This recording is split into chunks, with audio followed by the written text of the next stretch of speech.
Alrighty, good morning, class. It's the Teaching Today Podclass with your host, Jeremiah and Kristan. And we're here today with a very special guest. I'll let her introduce herself. I am Amelia Pak-Harvey with the Las Vegas Review-Journal.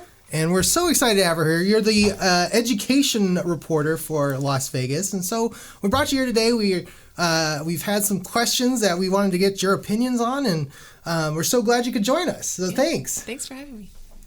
So just kind of background information to get started.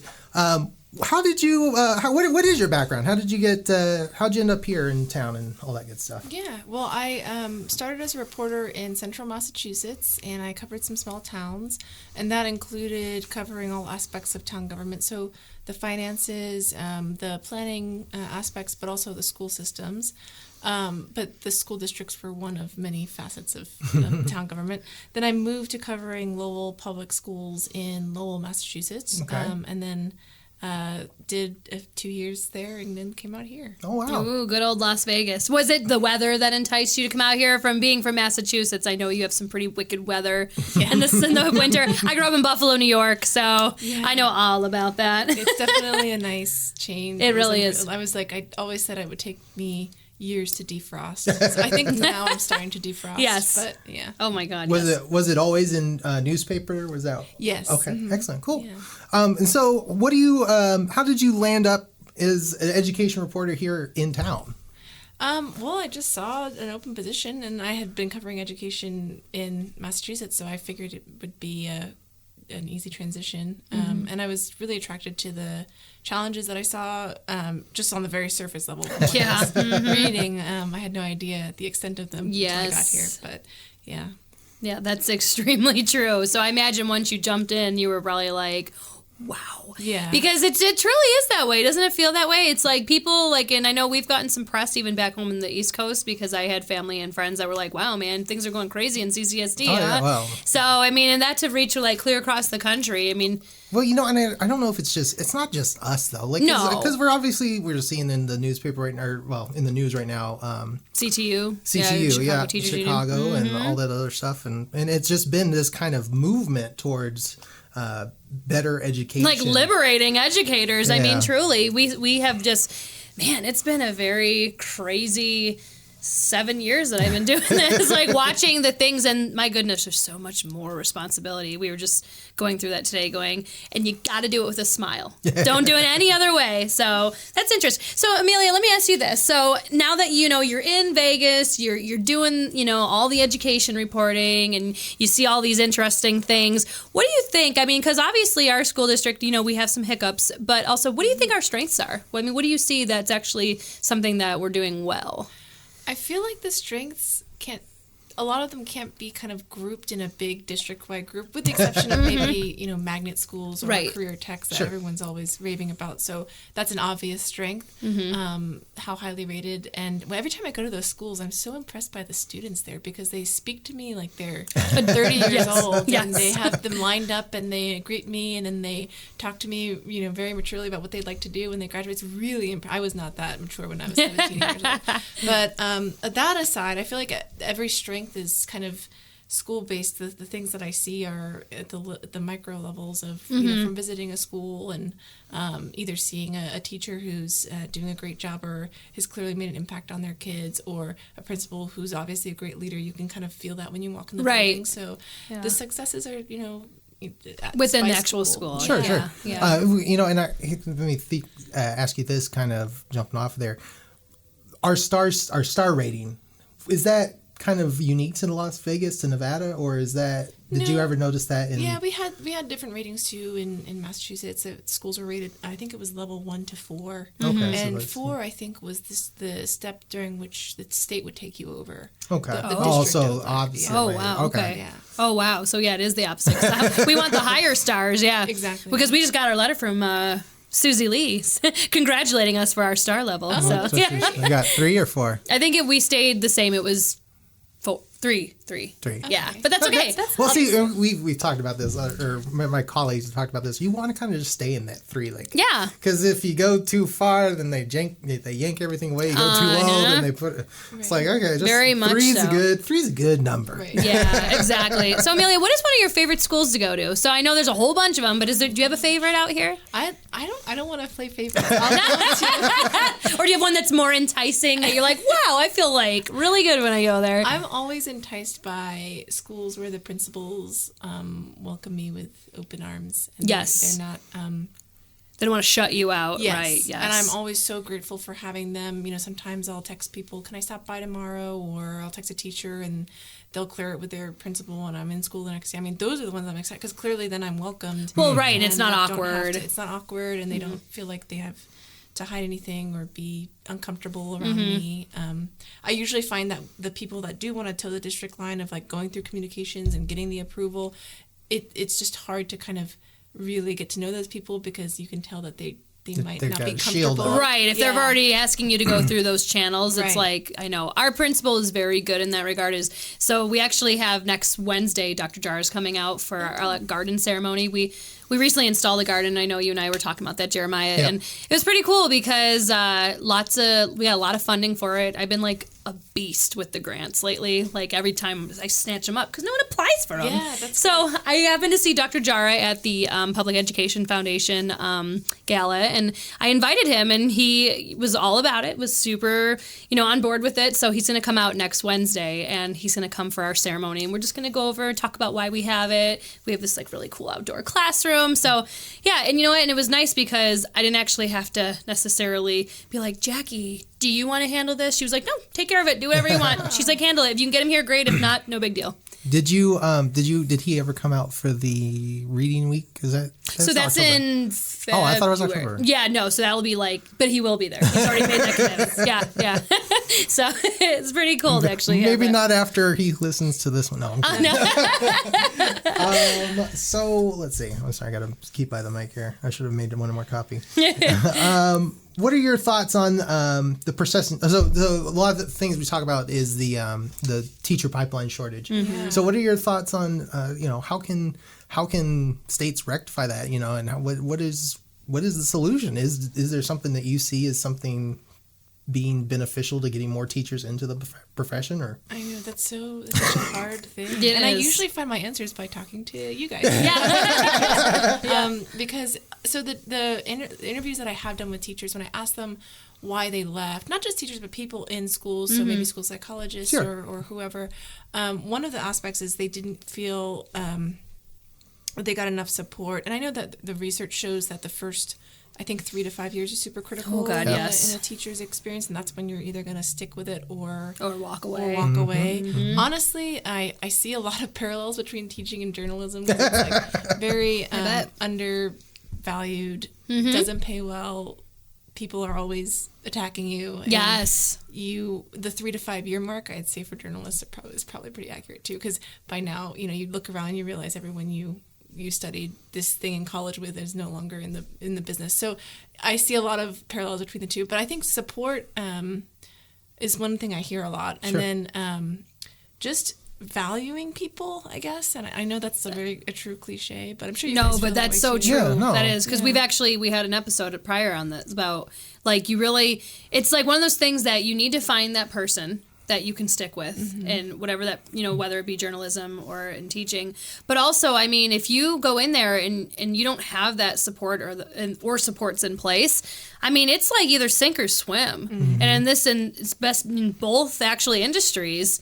This is a very, very hard industry to navigate. I mean, we had, I forget where I saw or talked or saw whichever it was, we said we used to fill our empty teacher short or our leftover vacancies with people from California, but even California, they're having issues getting teachers in, and they're highly paid and so I mean, you figure too out in California. I mean, even if you work in areas like that where they're making pretty good bank, right? I mean, the cost. Well, geez, not only just the cost, but my goodness, it's like you buy a house and it gets burnt down by the wildfires. I mean, not to make light of the situation, but holy smokes, man! Yeah, I mean, that's crazy. But it's just one of those things that I mean, how do you fill that? How do you fill that pipeline when people are like they see everything in the media?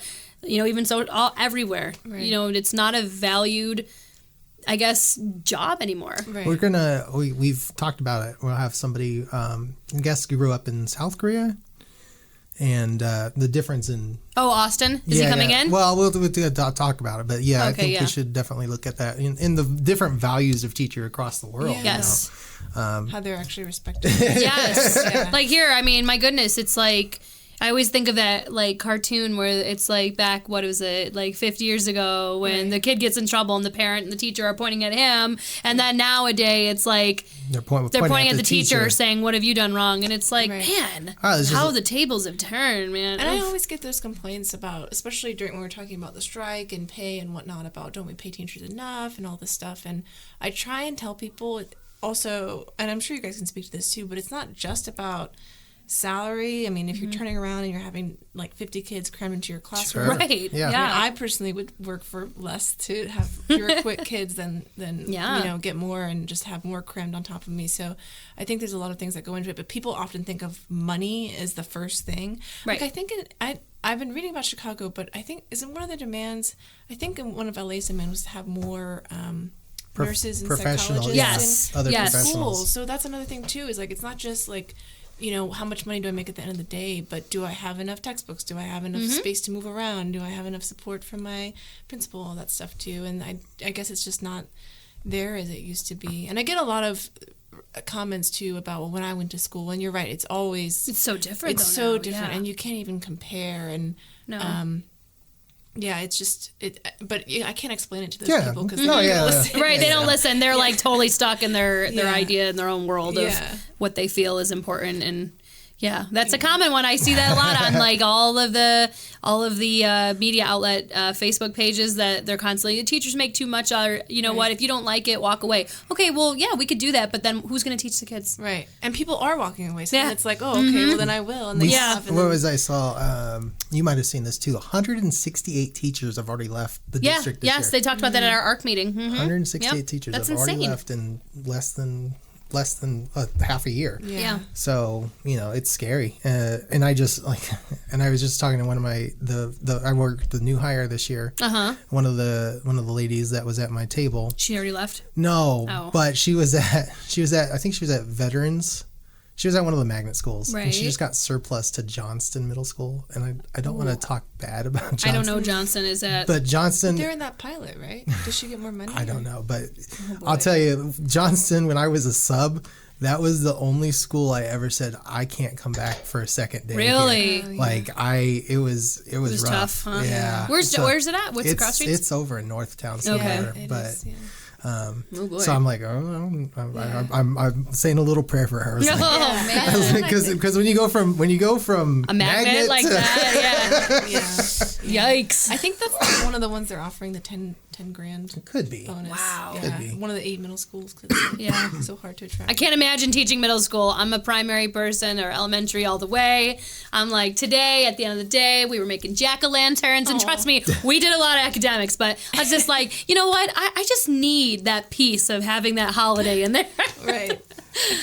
So what are some of the, so we talked about the teacher shortage. That's obviously a big challenge. What are some of the other big challenges you see to education, not just at the state, but like overall? Oh my gosh, there's so many. And I gave a talk about this at a recent luncheon that I went to, and actually afterwards, the woman who invited me said, "I think you made them see that it's not the teacher's fault." So okay, all right. I had a PowerPoint slide and everything. But there's a lot of number one, funding. I mean, I keep saying this over and over again, but I think in my district in Massachusetts, the per pupil amount was over $14,000. Wow. And that was back in 2016. Yeah. But to be fair, there's cost of living, differences and whatnot. Mm-hmm. But still, it's very low out here. I mean, I think that's obvious. And trying to explain that to people is very hard. So I think the culture that we're in and the very Wild West nature of just let it be, it'll work out. It's like, well, it hasn't worked out. No, and it hasn't. It worked out when the district was much smaller and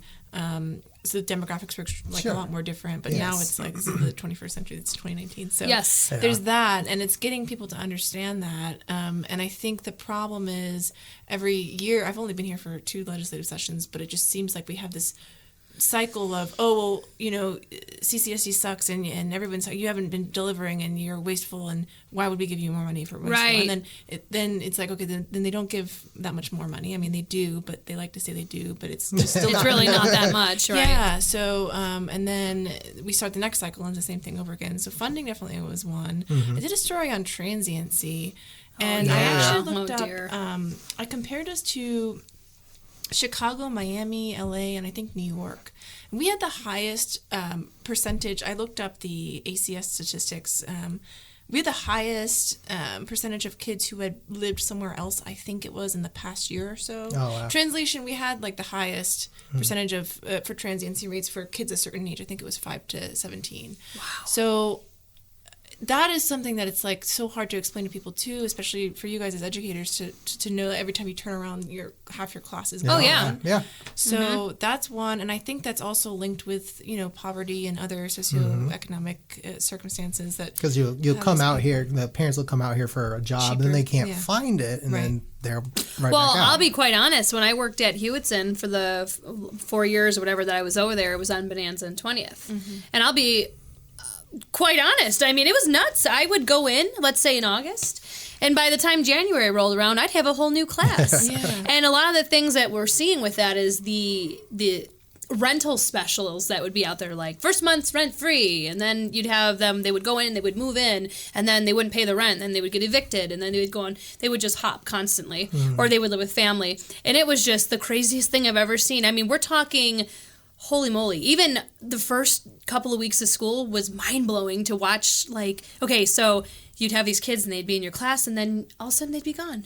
And it was like school just started. And you're absolutely right. I mean, we had a super high transiency rate, and it was just, it's tough to, lay those foundations when, they're not there. And it's kind of like, or we have, the problem with, absenteeism. I mean, that's just crazy too. I see that the commissioners just gave $12 million. Gave some money towards that again to try to. So we've seen numbers before. The big numbers. Oh, we're 50th in the nation. Right. But is it true? Have you seen anything to this where if we take out certain factors like transiency, like are numbers actually higher in the 30s? I mean, people are always arguing that 50th in the nation, that is like usually the overall score. So if you look at academic achievement, we're not 50th. If you look at different things, I'm always just like, you know what, we're 50th. Like just be honest with yourself. You can't manipulate the data. I mean, you can to show certain aspects, but if we're last, we're last. If we're next to last, we're next to last. I mean, you can parse it out in all these different ways. The exception being with NAEP scores. For the first time, I think they pulled out CCSD scores and compared it to other large urban districts, too, throughout the country. And it was kind of just buoying to see that we were kind of on par with other, like, Chicago's and LA's and all that stuff. See. And, so the state as a whole, yes, but, CCSD is kind of comparable to others. Well, and when I went to work for the onboarding in the beginning of the school year for all the new hires, not for CCA, but actually for CCSD, that was one of the things that, Dr. Gullett, right? She's yes, thank you. I couldn't think of the word. So she actually spoke on behalf of like how even though they say, we're 50, and I understand what you're saying, Amelia, about like, yes, of course, just, accept that, and what do? We just try to go up from there. Right. But at the same time, if you actually look at CCSD as a whole, they really compare well within other larger districts as well. Right. So, but I mean, I'm sure there's lots of things that, we could probably do to, hopefully move up the ranks, but, let's hopefully figure that out. I always get that complaint too, like, why don't you cover the good news and why don't you cover the positive stuff? Well, we do. You just don't read it. Yeah, you don't read it. you don't read the good headlines. I know, because I checked the data, the statistics. Absolutely. But B, like, if I only spent my time covering that stuff, not to demean it as just stuff or regular things, but then it would just be doing a disservice to everybody else to inform the community about the challenges we do have and we do need to improve. So I get the whole, we're not 50th in this or we're not that right. But overall, I just want to keep pounding that drum of, this is how it stands. Like, this is the ugly truth. This is what we need to fix. Absolutely. So, and I appreciate you, for doing that, because that's one of those things that, if people don't know, then they don't know. Yeah. And I mentioned this off before we started recording.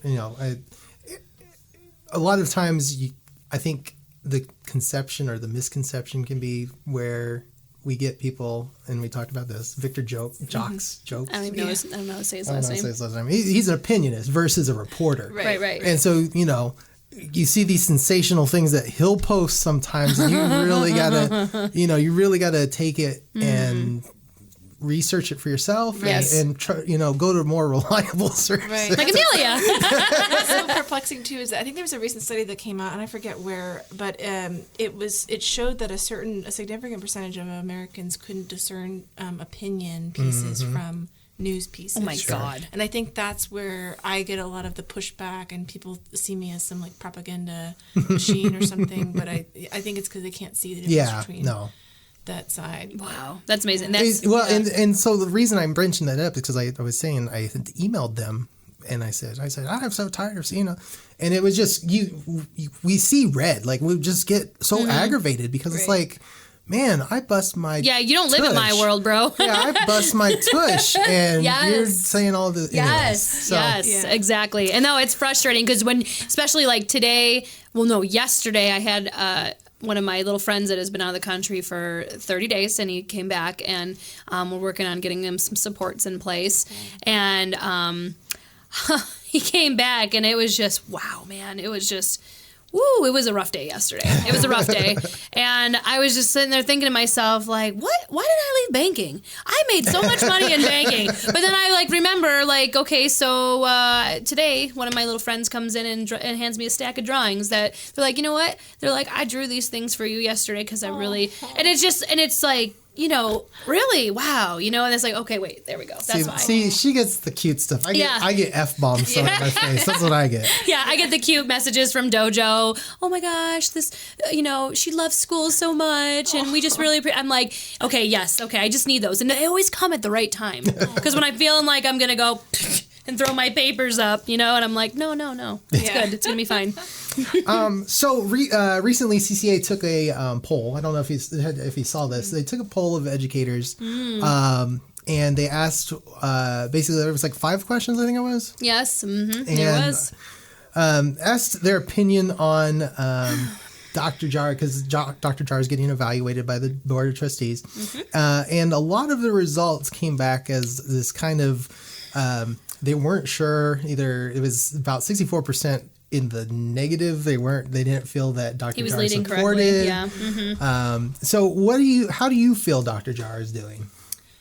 I'm trying to answer that from as objective as a right. I always have this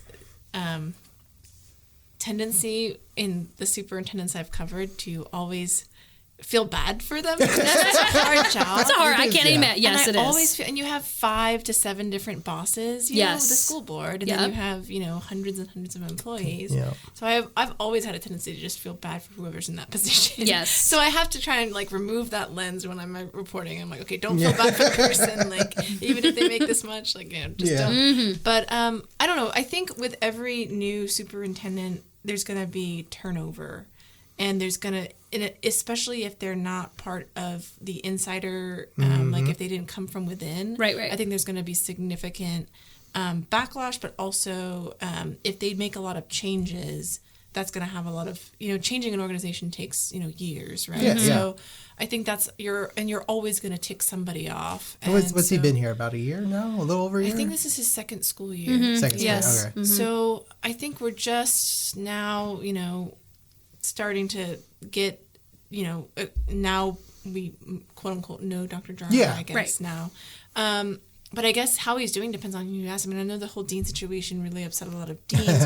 And on the other side, there's a lot of people who saw that as, taking on the good old boys, network of administration. And so it really just depends on who you ask. I think the school board is going to be doing their evaluations of him relatively soon, I think. So we'll probably see how they feel. But then again, that's also going to be obviously very subjective based on where people were coming from. So I guess my answer is it's mixed. I mean, if you want, it seems like he's doing a lot of things to hold people accountable in terms of, okay, we're going to cut the deans because this shows that, we don't... School to prison pipeline, we're trying to get rid of that, and also other districts don't have this position. Whatever you think of that reasoning, that's his reasoning. And then, okay, we're going to remove these principals because they didn't achieve, period. Next step, we're going to do X, Y, and Z. So they... But only what, 3 principals were found ineffective. Oh, I know. Right. That's a whole other thing, too. Yeah. Yes, which is quite interesting. And I'll be honest, too. That other thing is, for Dr. Jara, when he came in here... I felt like you said, I got to remove that lens, and I know there's been some crazy things that have happened in the last couple of months, but it's like at the same time talking to him, I felt like, okay, yeah, you're a real person, I get it, and he's had some strife in his life in regards to his daughter with leukemia, I think it was, and it's like, okay, you're a real person, and I know your job's got to be so stressful. I don't know if I could do that. Well, maybe if you start waving money in front of me like that and having some cool riders in my contract, that's another story. But at the same time, I'll be the first to say that I supported his decision about the deans because it showed me, at least from what my brain was trying to comprehend, is that, for the first time in many, many times, he's not necessarily trying to take from the teachers. Yeah. And I know a lot of people could argue and be like, well, that's really is because they handle my behaviors and da-da-da-da. But, from him actually coming down and really just axing what, as a teacher as a whole, I felt like he wasn't doing that time, And I don't know. I know there's some things, too, that he's done that I'm kind of like, ooh, come on, man. But there's also things that I'm like, hey, that was actually a good move. So for me, coming at the secondary level, because deans don't really impact primary. No, not at all. At all.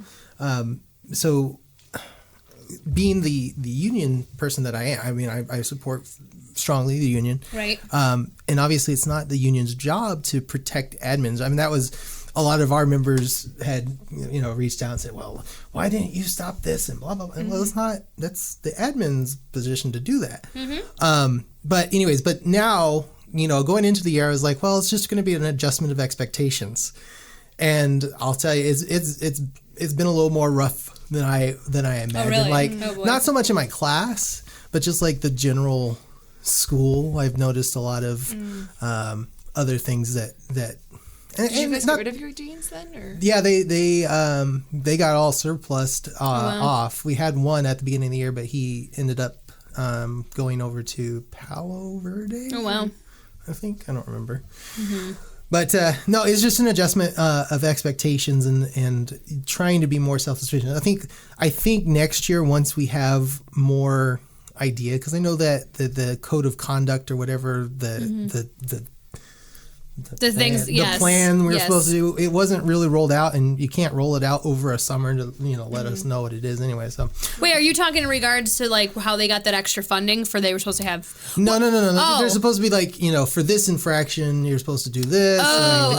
Okay. Discipline. Yeah. Oh, okay. Yeah. So sidetrack on that. What is going on with that extra? When are we putting that in place with the new security people that are on the campus? Because remember they got that money and actually earmarked it. I got a new campus security monitor. Okay. Campus monitor. So. And is he CCSD police? What is? No. So it's the campus monitors. They're support staff. They handle escorting students, diffusing situations if there's a fight, breaking it up. So what makes them qualified for that?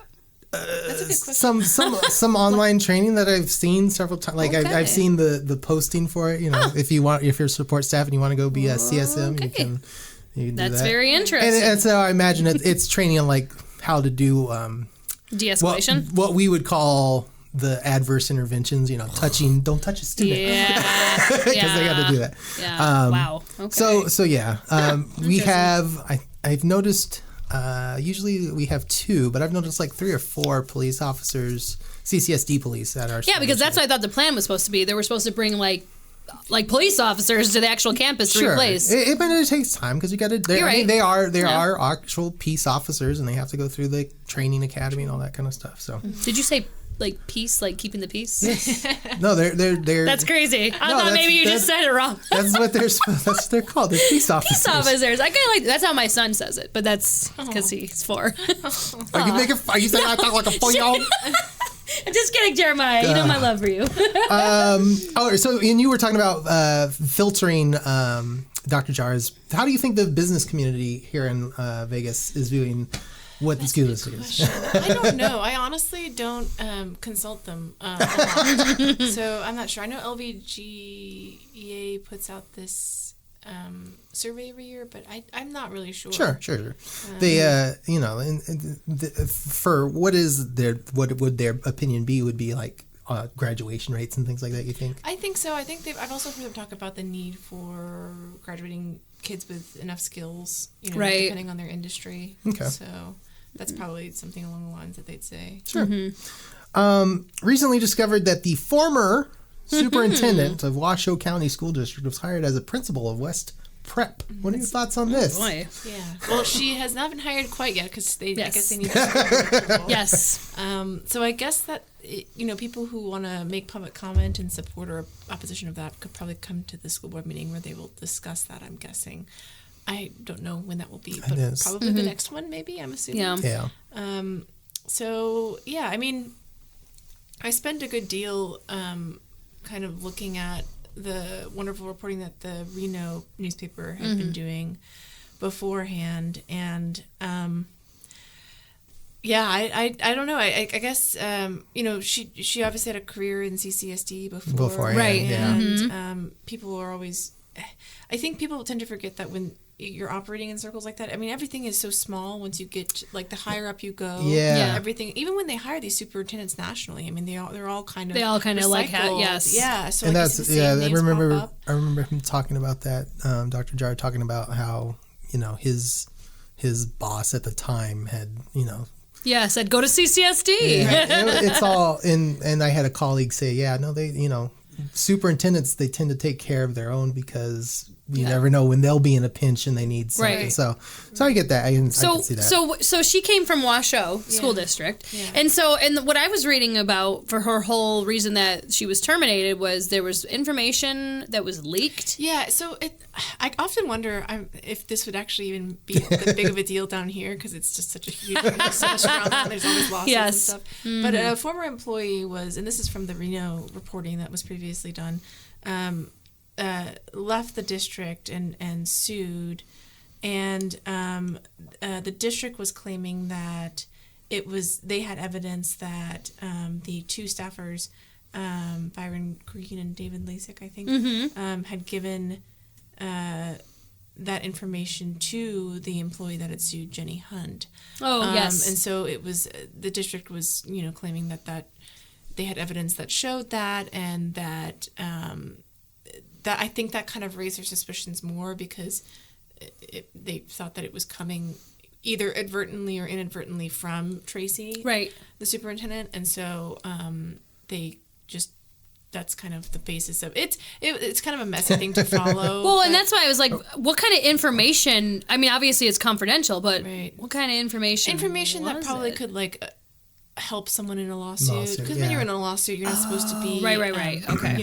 You're not supposed to talk to each other. Right. To your lawyer. Okay. So there might have been information. I mean, I don't know. And the reporting. I think the other big scandal was she ended up while she was on leave, she just moved. She pieced out. She moved. They came to her house and saw her moving. Oh. Where was she going? To CCSD to come take a job as a principal? She's like, I already know my fate. Forget it. I don't want to talk to nobody.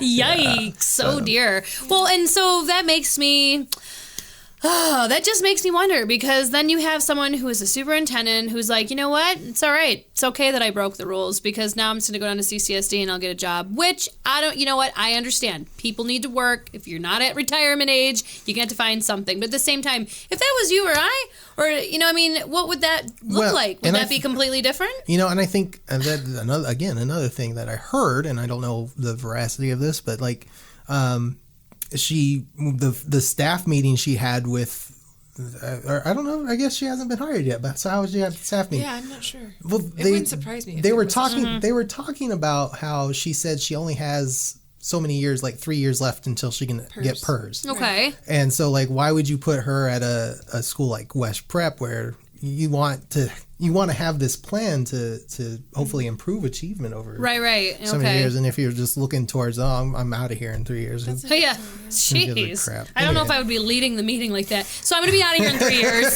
So just do your thing and let me know. You don't start your class like that every day? I'm going to be out of here in 6.5 hours. Usually I'm like, listen, I'm here anyway. So you all want to mess around? I'm here anyway. No, that's not how that goes down. just a couple more questions and we'll let you go. We appreciate your time. Yeah. So you said you've covered 2 legislative sessions. What did you think of this legislative session? Like AB 309. What did you think of AB 309? Oh my gosh. Wait, which one was that? That's the one with the funding. That was the funding. So it could go towards dedicated. We called it dedicated funding. Right. That was the one that ripped away the dedicated. Wait. That was the one that ripped away the dedicated funding, and you could use it towards anything. No. It made salaries a priority. Like the district has to use the money. It was like a categorical for salary. Yeah, funding. I think Frierson. He was the one who rolled it out. Oh yeah. Okay. Oh my gosh. For some reason, I don't think I paid attention to that aspect of that bill at 309. There was a couple it was a prior bill. There was one before that ended up 177. Yeah, and I'm not sure the number of it, but I remember it was me and Jim Frazee. Ozzy Fumo. Jim Frazee and I had a very heated discussion with Assembly Speaker Frierson. I didn't really do much speaking. My eyes were as big as moon pies. I was like, oh Lord. But he said, I'm going to take care of you guys. You guys just got to give me a chance. And sure enough, that's when that AB 309 came out. And it was meant to provide a dedicated funding stream. So that way it could go towards retention, recruitment, salary, all that. So, I see, yeah. But yeah, even not even so much focusing on that one, but what were your thoughts on this legislative session? Do you think we could have done better? Again, we didn't get completely funded like what we needed. Right. What? I don't know. I think there was some hope from people that we would be completely funded. I kind of, from having a feeling of what the attitudes and the culture is like in the state, I kind of thought that was a pipe dream. Yes. But I think that there were some steps forward and some steps back if you talk to the people who were pushing for education all day, every day at the session. But, we have the new funding formula, which is great. It's just that we are kind of not really... I think it might have been Senator Dennis that put it this way. We have like the car frame and everything. Right. We don't have the gas. Right. Yes. So we're just like building the car frame right now. So it's going to take forever. It's not going to be fixed in a day and in a year and 2 years or maybe 3 years. So we'll see. And then I think there's a lot of distrust from funding advocates in terms of like what the state will actually do in the future. And because of, I think because of the biennial nature of the legislature and how it's so, okay, we'll see you in 2 years. And also the legislators have other jobs. It's not their full-time job. It's not their career. I feel like we have a tendency to go back and forth with initiatives and things. And like what we were talking about 2 years ago is no longer moot. For example, like when I first came here, I think we were in the Republican legislative session, 2017 one. But also when I came here, we were starting to enact like the Achievement School District and all these things that were, and then there's the big fight over the education scholarships, the tax savings, or whatever it was. Right.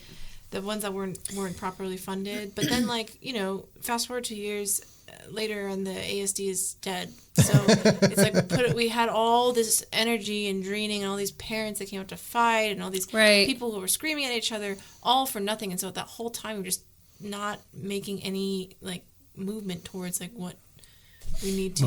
Yeah, and that I feel like that happens a lot in our like sessions. Like it's like an unfunded like where they're like, oh, okay, well we can put it, but if it's not funded, then... And I just wonder, like, if one, and obviously the Republicans were in control at that time, and now Democrats are in control. I mean, what's going to happen next time if Republicans are in control? Is like the new funding formula moot then? Right. I mean, it's like, unless you don't have like a working legislature that's like literally that's their job. That's their job and what they do. And that's concerning too, especially with all the talk of like the charter schools. And I know like, Senator Pickard, he's like a very pro charter school when it comes to that. Now that Dr. Buck, she's trying to run, so they're trying to get it there.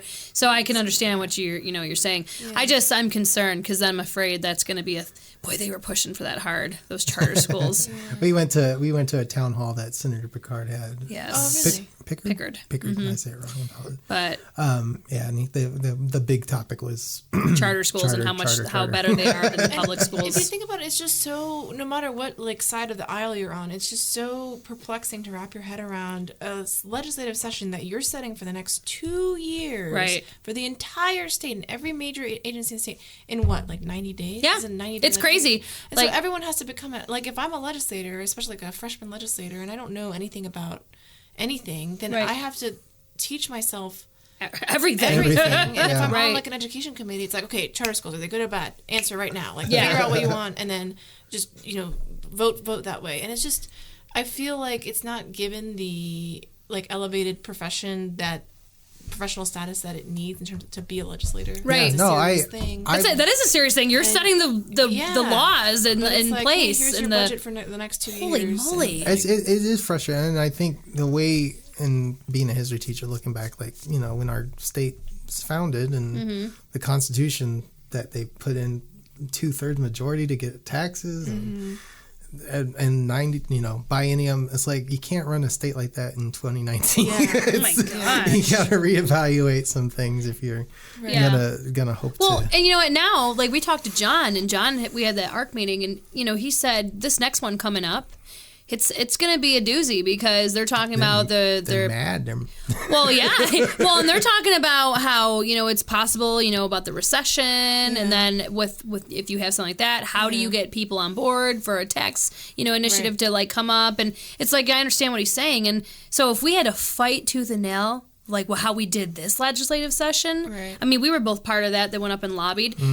What's it going to look like in the 2 years? I mean, there's going to be no new revenue coming in, so then what? We're in the best economy we've had for Holy years. Holy moly! And we had to damn near like first thing crack skulls to get money. Governor said no new revenue. Yikes! What else was I going to say about that? I don't remember. You got anything else? Well, no. One of the things that we did want to know, because being a journalist, wow, that came out funny. I'm like, let's try it again. Being a journalist, what have you done in this beautiful valley, this Las Vegas Review-Journal? What is one of your most favorite stories that you've done, or the one that you're most proud of? That is such a good question. No one ever really asked me that. Oh my gosh.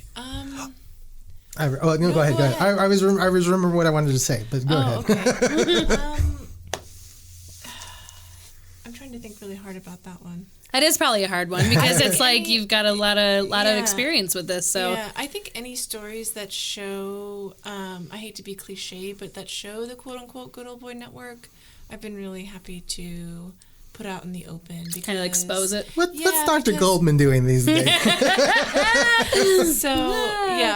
I'm really. What frustrates me is that a lot of the stuff that I do doesn't really lead to any change ultimately, but at least you get it out in the open. I think so it's not any one answer. It's, we reported on guns nonstop every time we found a gun in school. So we did so much so that, I think that this is because of the RJ that they decided to, we're going to start publicly reporting these, although it's not very accessible on their website. But if you know where to find it, then you can find it. Also, when I first got here and there were all these teachers arrested for sexual misconduct, reporting out those numbers, I like to think that might deter people in a way from, a kid is 17, but I still can't have a relationship, even if I am like a coach or right. So I like to think that has an effect. Maybe because what tends to happen is when we report something. I mean, not to say that the TV stations don't have scoops, but when we report something, the TV stations will cover it, so it's like reported 50 times over. So that was like reported 50 times over, and so I think that kind of like got the nail in the wood. But there's, and then what else?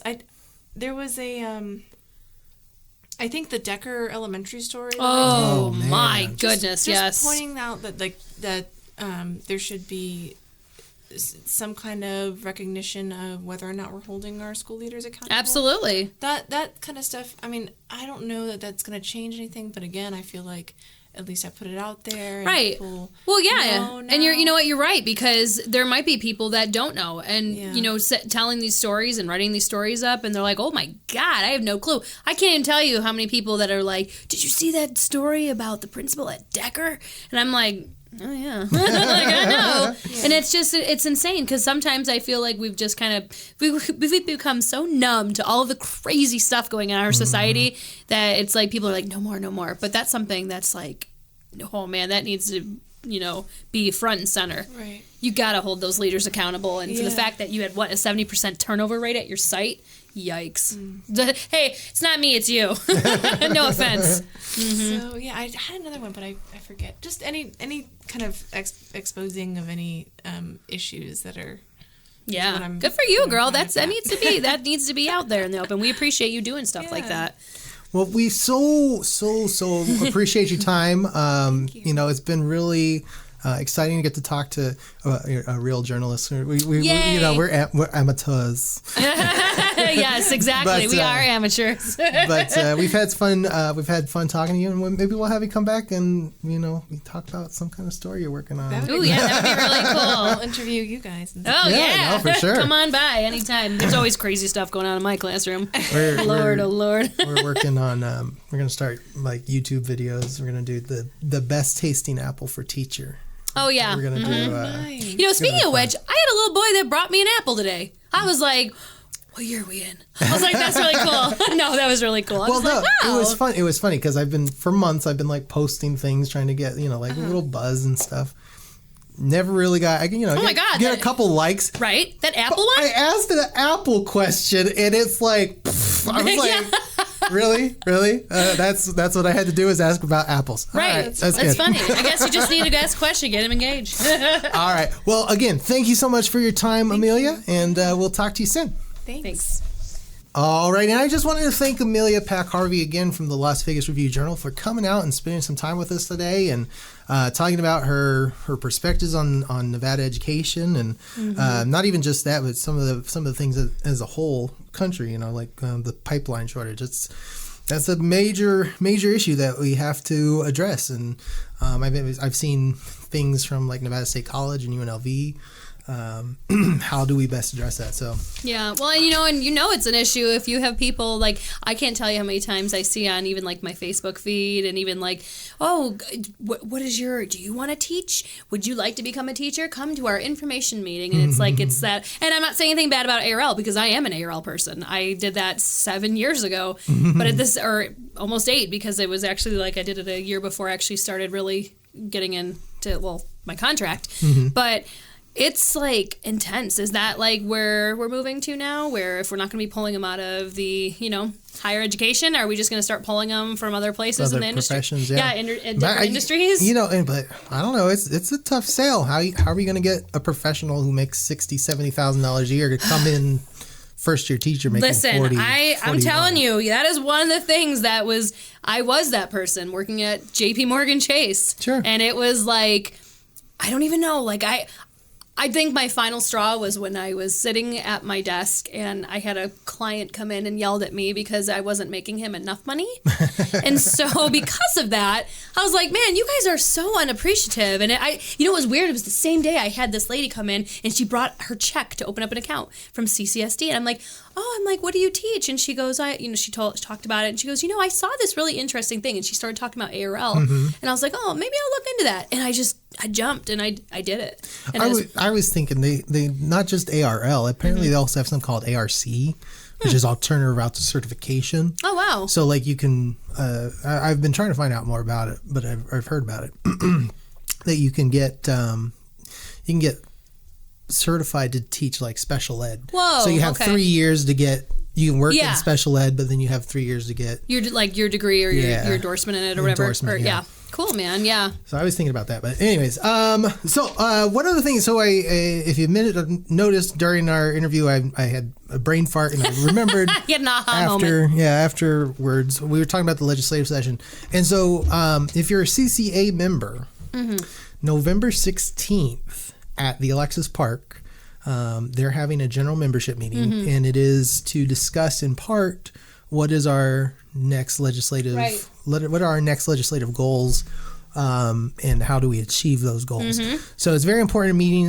They've been sending out, they're going to be sending out flyers every week as well. I got another one yesterday. So they're trying to hit it really hard because I know in the past I've seen on social media and stuff people complaining about, you didn't give us enough notice. Oh, I know. There's plenty of notice, and I know you've been putting it on social media as well. I've seen it. A month I can understand. And I understand there's circumstances you can't make it. That's fine. Right. But at the just same be time, aware. but at the same time, it's like these are the things that they're the same people that are complaining and getting loud about the things that are affecting our job. Sure. Such as classroom size reduction and all that. And it's like this is an opportunity to go and sit and listen to the association, like our union's plan to be able to try to tackle this next legislative session. So take the time. Yep. Take a couple hours on it. I know. 8 to 11 in the morning at Alexis Park, the Apollo Room. They sent out an email today to do RSVP. So you can RSVP, let them know how many people to expect and all that kind of stuff. So that is our spiel about that. So we did intend to talk today about an article that Kristan had brought to my attention and had shared around about should lesson plans be mandatory.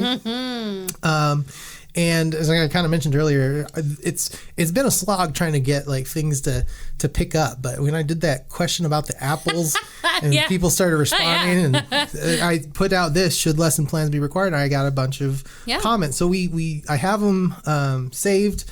We want to spend a good chunk of time, and we just don't have that time today. And actually, the author of the article that we're looking at here, she lives in Vegas. So we're going to actually see if she'll come down. Yeah, that would be really cool. And talk about it and get her thoughts firsthand. So that'll be exciting. And anything else you want to add?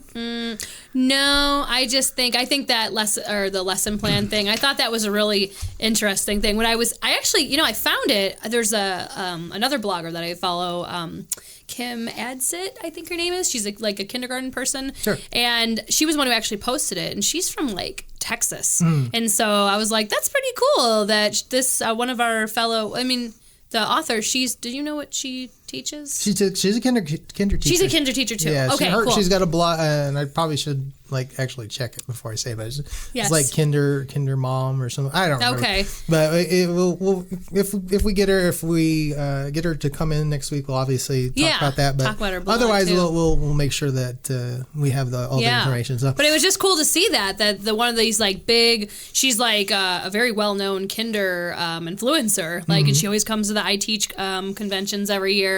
And she had posted about that. And when I was reading about like the author, I'm like, oh man, she's from Vegas. How cool is that? And she's also, what'd we say? Dr. Barton. Dr. Barton, one of the chiefs or one of the associates. I don't remember. Yeah, shockingly. That's kind of cool. Okay, so and I appreciate Amelia, you guys. Last week you did the Harbor episode. Oh, yes. Here, and I appreciate Kara, yes. We made a like funny joke about that everybody always mispronounces her name. Yeah, and I probably said it wrong earlier, but Kara coming out and kind of guest teaching for me. Yes. I had a major I broke my foot in 5 places. Crazy. Yeah, he's like legit in a cast in one of those little rolly cart things where you put your leg on it and you scoot around. It's a scooter. Yeah. Right? Yeah. So tomorrow I'm supposed to get my cast off and I'll be back. That is nuts. You were how long were you out of commission? I was on bed rest. They didn't let me out of bed for 6 weeks. Now, what was the reasoning behind that? So because I'm diabetic Yeah. and the incisions, they didn't want the incisions to pop or get infected. Oh my gosh. So because when I get sick really easy. That's really scary. So Yeah. they kept me home and Immune compromise is sure. Yeah. So yeah, I appreciate you guys doing that Harbor episode. Hope everyone listens to it. I enjoyed it. I wish I could have been here to talk to her because I think that even though it does apply for all levels, but I think it does apply a little bit more towards secondary, like Definitely. with the drug program. Definitely. Yeah, that was one of the things I check realized. it out for the Harbor. Yeah. Emails, questions, classroom stories, anything you want to share with us, send it to our way, Teaching Today Podcast at gmail.com. tgnapodcast@gmail.com. You check out our Facebook page. Make sure you get a like. We're about 250 some likes, and we got some followers. So we're trying to get to 300. We're really pushing 300 so we can do a giveaway. Yes. gift giveaway at that point. So share it with your friends that you know are teachers. Doesn't matter if they're in Clark County or not. Share it, and we'll get whatever prize we end up doing once we get there. We'll make sure it gets to wherever it needs to go, wherever. Yeah. So, hey, I wanted to say thank you, by the way, too, for sharing my Game Show Network debut onto the Teaching Today. I'm super jealous. Listen, OMG. She didn't say a word to me. I did not, no, because they threatened to sue me. They have non-disclosures, and they can't say nothing until the day of the show. Oh, my God. No, it was crazy. Like, literally, I can't even tell you how many times that day the legal advisor came in. Like, it was probably like 7 to 10 times where he kept saying, do not, and I repeat, he's like, one of the things I will tell you, this is a cool experience, but do not blow it. Do not tell how it ends. He goes, because if, God forbid, if you win something and you say something that is going against their ratings, and they can sue you for up to $1 million. And I'm like, oh my God, I don't have $1 million. You know what? I'd be like, go ahead. Oh yeah, like I don't have it. Yeah. I used to work at the Imperial Palace, the Quad. Now today the what's it called? The Link. Yes. Yeah. I worked at their box office, and for a time they had Zoe Bowie. Oh yeah. Host Name That Tune Live. Oh wow! And Zoe Bowie. we had obviously as box office, they wanted us to know the shows and stuff, so they gave us comp tickets, and I got pulled on as a contestant. Whoa! And I got all the way to the final round, and I messed up the song, but I was like 3 questions away from winning $25,000. What? They were giving away $25,000? Are you kidding me? Zoe Bowie? Hey, guess what song I messed up? What? Hot for Teacher. Oh, dang! Anyway, that's Van Halen. So I messed it up. I don't. I think I called it "Pour Some Sugar on Me" or something. Oh, right. Well, it's that 80s, like yeah. And anyway, so the producer of the show, after, because I didn't say anything during, but like after, he's like, "I'm so glad you didn't win, because you'd have been so upset that I couldn't give you the $25,000 because I worked." Because you worked there. Oh my God, that would have been terrible. Yeah. You know what? That was another thing they said. They're like, they asked like a bunch of times in like all the paperwork about if I knew anybody or if I was employed or anything about the Caesars Entertainment. Yeah. And I'm like, goodness. I'm like, they probably think it because if you are, maybe they got to investigate, make sure it's not fixed. Yeah. And I'm like, oh my God. I was, so I got a 2-person spa package instead. Well, that's nice. That's cool too. Prize. Wow. Yeah, classroom stories. We're gonna do. I think did I actually mention that in the with Amelia that we're gonna do the taste test for apples? We did. We talked a little bit about it. So we're yes. gonna hopefully, I think next week we gotta shop at the store. We gotta get some lights in here because it's not. I tried doing a live video earlier, and it was like dark. It was super dark, and I'm like, that's not gonna work. So that's funny. We'll readjust our expectations. Listen, I'll bring in some Granny Smith from my tree at my house. I have a big Granny Smith apple tree at my house. So I went through. I got like 40 or 50 responses across all the different places so I funny, saw. Yeah. Mm-hmm. And we'll pick the top 8 apples that I saw. Like I think like the main contenders: Gala, Fuji, Honeycrisp, Granny Smith. Yeah, even like I was shocked. I bought a bunch from Sprouts the other day. The Macintosh apples. Mm-hmm. They make me think of being back home in Buffalo. And we actually had like a whole bunch of Macintosh orchards out there, and they're so tart and so like crisp and delicious. So I'm like, that was my favorite. I know that's I like the Honeycrisp. I actually there's a new apple coming, and it seems so silly to be talking about apples, but I guess hey, what else are you gonna do? What is better than a teacher and an apple? Well, but it made national news. They're talking about this new Cosmic Crisp. What is that? That sounds delicious. It's the word cosmic? Hybrid between an Enterprise apple and a Honeycrisp, and it's supposed to be. What color is it? Is it red? It's no, it's got like these yellow. They're supposed to look like stars, like a star field. Okay. So they're giving out media promotions like before they go, because they go on sale like I think November 1st. Huh. So they said they're giving out samples to media, and I sent them. You're like, I'm media. I said I'm doing a taste test of different apples for teachers, and I think you guys should send us one so we can feature it. I haven't heard anything about it. That's how I feel about Dutch Brothers. I was trying to like get gift cards and stuff for our Harvest Festival, and they totally were like, nope. I didn't hear anything back, but I'm like, but I will never stop drinking Dutch Brothers. No. I'm like, I heard crickets. I get that a lot. So again, Teaching Day Podcast at gmail.com. We're on all of the main podcast players, iTunes, Google Play. Check us out, subscribe. Make sure you're not missing any of the stuff. Make sure you're not missing any of our episodes. Yes. We got lots of fun stuff coming up. We so do. We hope your year's going great. We're about to hit No School November. Wow. And, No Teach November. Yeah, Makes me happy. The first half of the year will be That's crazy. done. Man, it's been like no Teach October for me too, because Tony was sick, and then oh my gosh, I had to take off time for doctor's appointments. Man, they're probably thinking I'm just some lazy. What are you talking about? I double dipped my summer. Oh yeah, wait a minute, that's right. I double dipped my summer. I was like, oh, this is 6 weeks off in the middle of the school year. This is kind of weird. It's kind of like when if you have a baby. I have a foot baby. A foot baby. All right. Well, until next time, class, we appreciate you listening. We want to thank CCA for giving us the space and the time and all the help that they provide with. They really do. Provide us for the show. Especially Eric. He's Especially such a great guy. Eric, Mr. Bear. And thanks to you guys for listening. And until next time, class is dismissed.